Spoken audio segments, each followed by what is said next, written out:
ಮಾನ್ಯ ಅಧ್ಯಕ್ಷರೇ, ಈ ಹಾರ್ಟಿಕಲ್ಚರ್ ಬಗ್ಗೆ ಜಾಸ್ತಿ ಬೆಳಕು ಚೆಲ್ಲಿದ್ದಾರೆ ನಮ್ಮ ಸುರೇಶ್ ಶ್ರೀನಿವಾಸು ಮತ್ತು ನಮ್ಮ ಅರವಿಂದ್ ಜ್ಞಾನೇಂದ್ರ ಅವರು.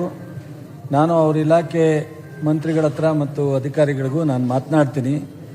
ಈಗ ನಾವು ಏನು ಕ್ರಾಪ್ ಸರ್ವೆ ಮಾಡ್ತೀವಿ ಅದರಲ್ಲಿ ಮಿಸ್ಟೇಕ್ ಆಗ್ತಾ ಇಲ್ಲ ಮತ್ತು ಎಲ್ಲೋ ಕೂತ್ಕೊಂಡು ಸರ್ವೆ ಮಾಡಲಿಕ್ಕೂ ಅವಕಾಶ ಇಲ್ಲ. 30 ಮೀಟ್ರ್ ಒಳಗಡೆ ಇರಬೇಕು.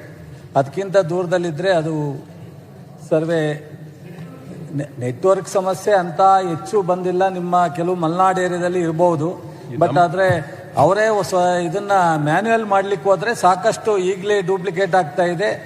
ರಾಗಿ ಹಾಕ್ದವ್ರು ಜೋಳ ಹಾಕ್ತೀನಿ ಅಂತಾರೆ, ಜೋಳ ಹಾಕಿದವ್ರು ಭತ್ತ ಹಾಕಿದೀವಿ ಅಂತಾರೆ. ಈ ಥರದಾಗಿ ಪ್ರಾಬ್ಲಮ್ ಆಗುತ್ತೆ ಅನ್ನೋ ಕಾರಣಕ್ಕೋಸ್ಕರನೇ ಈ ಥರದ್ದೆಲ್ಲ ಮಾಡಿರ್ತಕ್ಕಂಥದ್ದು. ದಯಮಾಡಿ ನೆಟ್ವರ್ಕು ಸಾಕಷ್ಟು ಈಗ ಪಂಚಾಯತಿಗಳಲ್ಲಿ ಸಾಫ್ಟ್ವೇರ್ ಎಲ್ಲ ಹೆಚ್ಚು ಬಳಕೆ ಮಾಡೋದ್ರಿಂದ ಇದೆಲ್ಲ ಇಂಪ್ರೂವ್ ಆಗ್ತಾ ಇದೆ. ಸೊ ಅದನ್ನು ಟೆಕ್ನಾಲಜಿ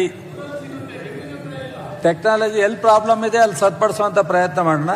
ಈಗ ನಮ್ಮ ಶ್ರೀನಿವಾಸ್ ಅವರು ಹೇಳ್ದಂಗೆ ಹೆಚ್ಚು ಕಡಿಮೆ ನಾವು 4,40,00,000 ಫ್ಲ್ಯಾಟ್ಗಳು ಪ್ರತಿ ವರ್ಷ ಸರ್ವೆ ಆಗ್ತಾ ಇದೆ. 2 ಲಕ್ಷ 1.5 ಲಕ್ಷದಿಂದ 2 ಲಕ್ಷ ರೈತರು ಅಬ್ಜೆಕ್ಷನ್ ಕೊಟ್ಟಿದ್ದಾರೆ. ಅಬ್ಜೆಕ್ಷನ್ ಕೊಟ್ಟಾಗ ನಾವು ಮತ್ತೆ ಅದನ್ನು ರೀಸರ್ವೆ ಮಾಡಿಕೊಡ್ತಕ್ಕಂಥದ್ದು ಸಹ ನಾವು ಮಾಡಿದ್ದೀವಿ. ಸ್ವತಃ ರೈತರು ಅಂತಾರೆ, ರೈತರು ವಾಲಂಟಿಯರ್ ಆಗಿ ಎಷ್ಟೋ ಜನ ಬುದ್ಧಿವಂತರೆಲ್ಲ ಇದ್ದಾರೆ. ಈಗ ಯಾರು ದಡ್ರೇನಿಲ್ಲ, ಮಾಡ್ಲಿಕ್ಕೆ ಅವಕಾಶ ಇದೆ. ಅವರೇ ಅಪ್ಲೋಡ್ ಮಾಡಿದ್ರೆ ಯಾವುದು ಪ್ರಾಬ್ಲಮ್ ಇಲ್ಲ. ಅದು ಬಿಟ್ಟರೆ ಸಂಘ ಅಂತ ಕೇಳಿದರೆ ಸಂಘಕ್ಕೆ ಕೊಡಲಿಕ್ಕೆ ನಮ್ಗೆ ಅವಕಾಶ ಇಲ್ಲ.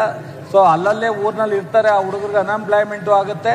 ಮತ್ತು ಸಂಘದವ್ರು ಬೇರೆ ಕಡೆಯಿಂದ ಬರಬೇಕಾಗತ್ತೆ. ಈ ಒಂದು ಫ್ಲ್ಯಾಟ್ಗೆ 10 ರೂಪಾಯಿ ಇರೋದನ್ನ 11 ರೂಪಾಯಿ ಮಾಡಿದ್ದೀವಿ. ಅದರಿಂದ ಸೊ ಈಗಿರ್ತಕ್ಕಂಥದ್ದು ಸರಿಯಾಗಿದೆ. ಏನಾದ್ರು ಅವ್ರು ಹೇಳಿರ್ತಕ್ಕಂಥ ವ್ಯತ್ಯಾಸ ಇದ್ರೆ ಸರಿಪಡಿಸ್ತೀವಿ.